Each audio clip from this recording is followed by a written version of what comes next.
So அந்த skin problem நம்ம எடுத்துக்கிட்டோம் அப்படின்னா ஆக்னேன்னு சொல்றாங்க, pigmentation, dark spots and even dark சர்க்கிள்ஸ்க்குலாம் கூட வருது. ஸோ இந்த மாதிரி ஒரு ப்ராப்ளம் வந்து பூம் ஆகும்போது அவங்க உடனே ஒரு ஸ்கின் கேர் ரொட்டீன் எடுத்து இது பண்றாங்க.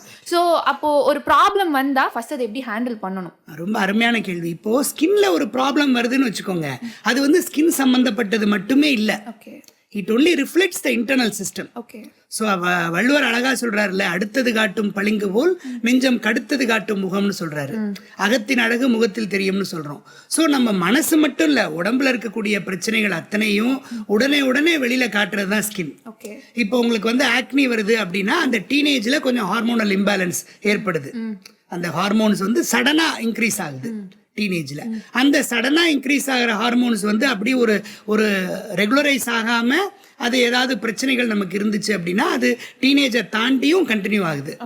அதே மாதிரி அந்த ஹார்மோனல்ல சர்ஜ் அதிகமாகும் போது, திடீர்னு ஹார்மோன்ஸ் எல்லாம் சுரக்க ஆரம்பிக்கும் போது டீனேஜ்ல உங்களுக்கு ஆயில் செக்ரீஷன் ரொம்ப அதிகமாகுது.